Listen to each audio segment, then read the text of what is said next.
It was supposed to be a simple detour, a shortcut through the wilderness to save time on my way to the cabin for the weekend. The weather had turned nasty, but nothing I couldn't handle.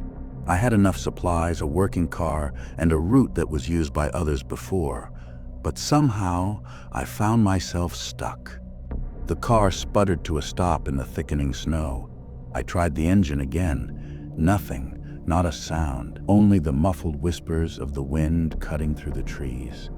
A strange, suffocating silence had fallen over the place, as if the world itself was holding its breath. I needed shelter, so I started walking. It felt like hours, though I couldn't be sure. The cold was different here, thicker. I thought I saw something moving in the snow ahead of me, but when I blinked, it was gone. My feet felt heavier with every step, the snow clinging to my boots like ice. I came across an old cabin, half buried in the snow. It wasn't on any map, but there was something about it that drew me in, a desperate pull. I knocked on the door. No answer. I pushed it open, the wood creaking like a dying animal. Inside it was freezing. The air smelled stale, like something had been abandoned for far too long. Broken furniture was scattered around and the remains of a meal, half-eaten, left in a hurry.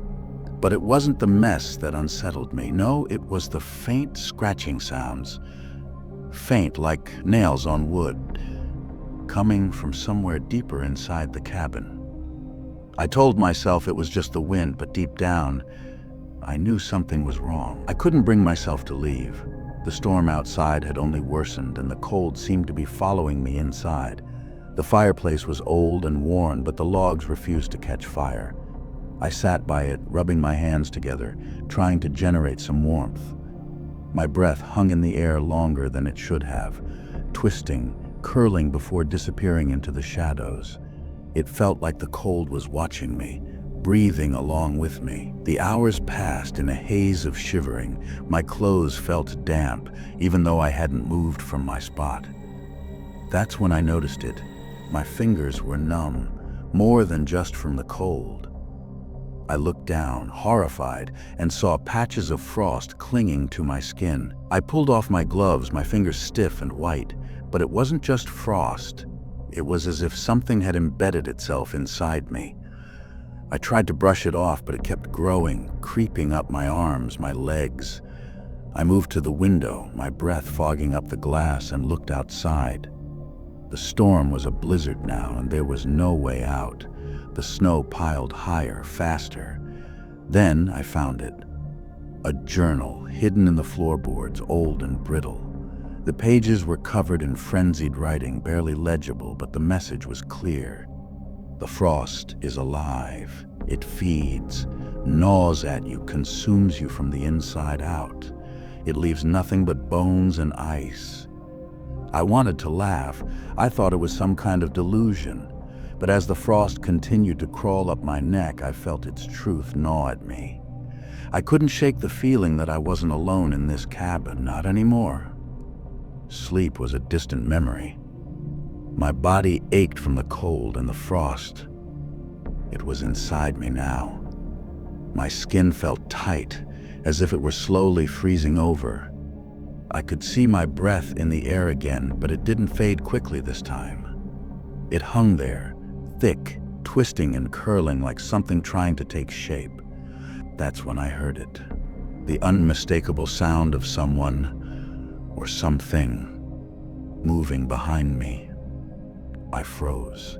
The wind outside howled, but this was different. It wasn't the storm. The cold had found a new rhythm, almost as if it were alive. I turned, my heart racing, and that's when I saw it. A figure, tall, skeletal, made entirely of ice, stood in the doorway. Its body shimmered with frost, as if it were a part of the storm itself. Its hollow eyes locked onto mine, and I felt a surge of panic, something primal deep within me. It didn't move at first, just stood there, watching me. The cold it exhaled was suffocating. I couldn't breathe, couldn't think straight. I wanted to scream, but the sound caught in my throat, frozen. It stepped forward, and I could hear it clearly now, the gnawing sound like teeth grinding on bone. I realized with horror that it was coming from me.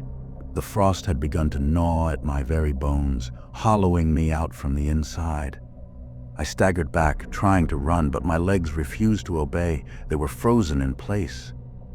The creature moved closer, and I felt it.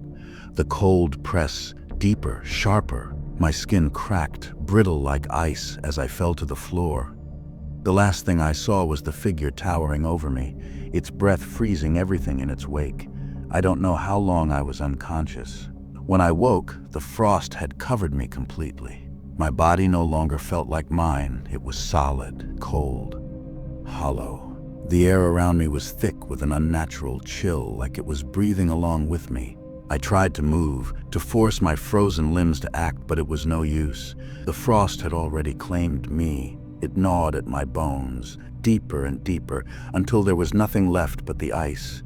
The hunger was overwhelming, and all I could think was that I had become part of it, part of the frost.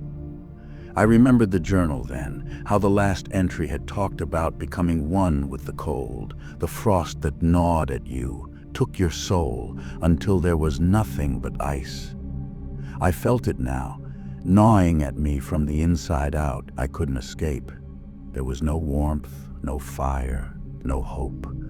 The creature that had visited me was gone now, but its presence lingered, an endless, suffocating cold. I had become part of it. Outside, the storm continued. The wind howled, whispering of more souls to claim, more lost travelers. The frost would find them, gnawing, always gnawing. And then there would be another frozen husk, waiting for the next to wander into the endless cold. The wind howls like a wounded animal as I guide my Subaru through the thickening curtain of white. The research equipment in my trunk rattles with each bump, a constant reminder of why I'm foolish enough to be driving into what the radio keeps calling the storm of the century. I'm Dr. Sarah Chen, and I've spent my career studying extreme weather events. But something about this storm feels different. My headlights catch something in the swirling snow, a dark, vertical shape that seems to move against the wind. I blink, and it's gone. Must be the fatigue playing tricks on my mind. The Plymouth weather station can't be much further now. The radio crackles. Unprecedented barometric pressure drops. Residents are urged to tighten, tighten, tighten, tighten, tighten, tighten. Static consumes the rest. I check my phone, no signal. Of course, the station emerges from the whiteness like a ghost ship, its weather instruments spinning frantically atop the roof. Something's wrong. There should be lights in more windows, more vehicles in the parking lot. Instead, there's just one beat-up truck, snow already forming a blanket over its hood. Inside, the fluorescent lights flicker and buzz. My footsteps echo too loudly in the empty corridor. Hello? My voice sounds small against the building's metal bones. A door creaks somewhere deeper in the facility. Dr. Chen? A man appears at the end of the hall, Mike, according to his ID badge. His smile doesn't reach his eyes. We weren't sure you'd make it through the storm. Where is everyone? Called away. Emergency staff meeting in Portland. He's lying. I can see it in the way he won't meet my gaze. Let me show you to the monitoring station. As we walk, I hear something beneath the building's ambient hum. A sound like distant whispering, too faint to make out words. The cold seems to seep from the walls themselves, and my breath fogs in front of me. Mike's stride is too quick, too eager to move through the shadows between the overhead lights. In the monitoring room, the array of screens shows the storm's impossible patterns. The radar image swirls in ways I've never seen before, like something's directing the snow, shaping it. And in the static of the radio equipment, those whispers grow stronger. The first 12 hours are the hardest. The storm intensifies until the windows show nothing but white, and the wind finds every gap in the station's walls, creating an endless, maddening moan. Mike disappears during a routine check of the roof instruments. I search for hours, but the blizzard has erased all traces of him. In the station's archives, I find the truth he was too afraid to tell me. Every 50 years, like clockwork, a storm exactly like this one appears, and people vanish. The indigenous people called this place the White Hunger's Mouth. The weather station's construction photos show their warning symbols buried beneath the foundation. The whispers are clearer now. They come from the weather equipment, from the walls, from the very air itself. Some I recognize from the missing persons files I found, people who vanished decades ago. They're trying to tell me something, but the words scatter like snowflakes before I can grasp their meaning. The temperature drops impossible low.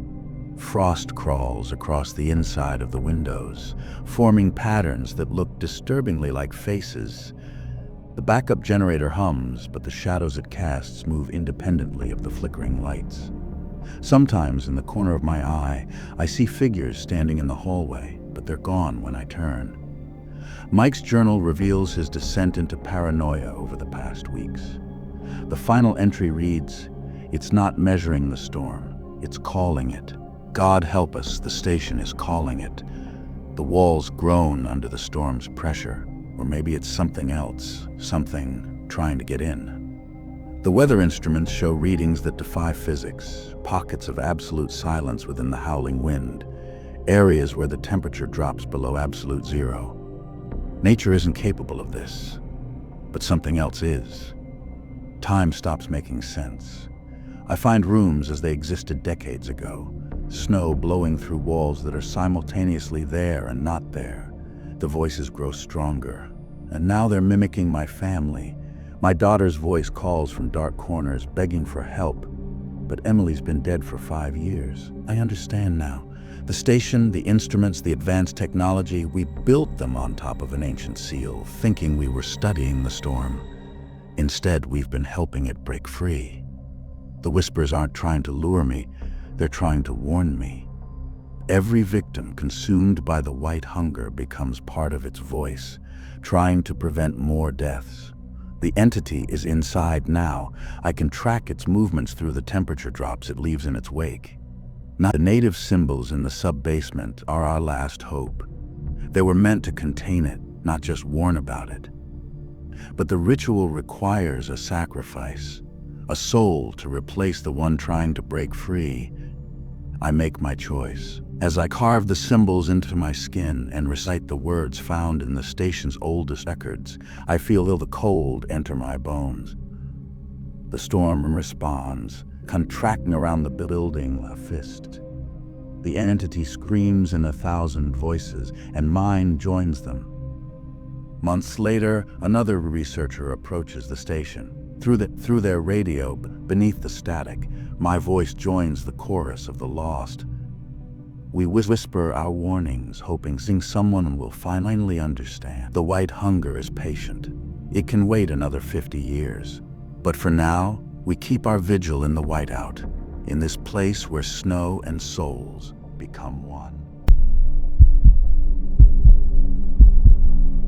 I arrived at Station Epsilon just before sundown, the sky a bruised shade of violet.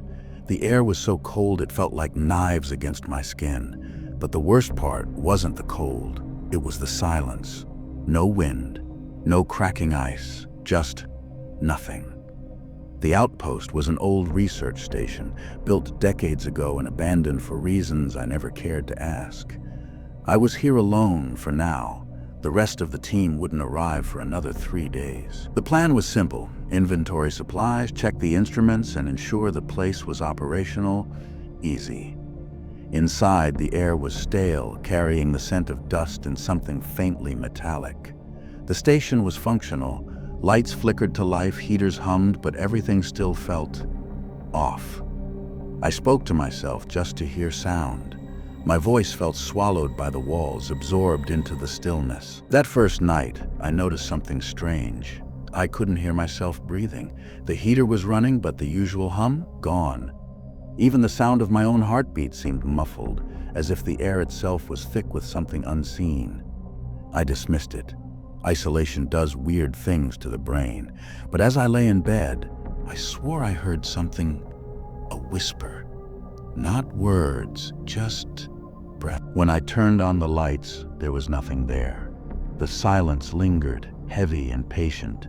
By the second day, the silence had weight. It wasn't just a lack of sound. It was something living, pressing against my skin. My radio was dead, the backup communication system unresponsive. The station, once a place of sterile functionality, now felt like something else. Something waiting. Not just whispers. My own voice. I'd mutter something under my breath, and seconds later I'd hear it again from across the room. At first I thought it was an echo, but there was no delay. It was exact, perfectly replicated. Then I found the notes. Pages from a logbook I didn't remember writing lay scattered across the station. Some were in my handwriting, others were off. Crooked lettering written in jagged, frantic strokes. They all said the same thing. The silence listens. That night, I left my cabin door open. I needed to hear something, anything. But the silence wasn't empty anymore. It was breathing. It wasn't a trick of my mind. It was rhythmic, methodical, just outside my room. I held my breath, straining to listen, and it matched me. I reached for my flashlight, the beam trembling as I pointed it toward the hallway. Empty. But the second I turned it off, the breath returned. Closer. I slammed the door shut and locked it. The next morning I found the locked door. It wasn't in the blueprints. It wasn't supposed to be there.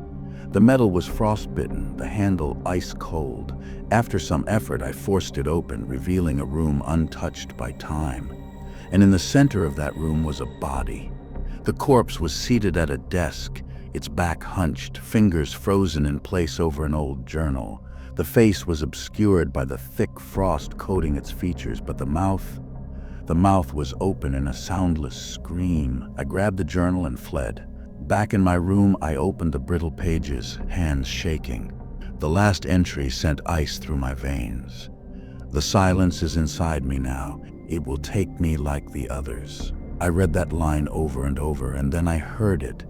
My own voice, whispering it back to me. I burned the journal. I don't know why, but the thought of its words existing for another second made my skin crawl.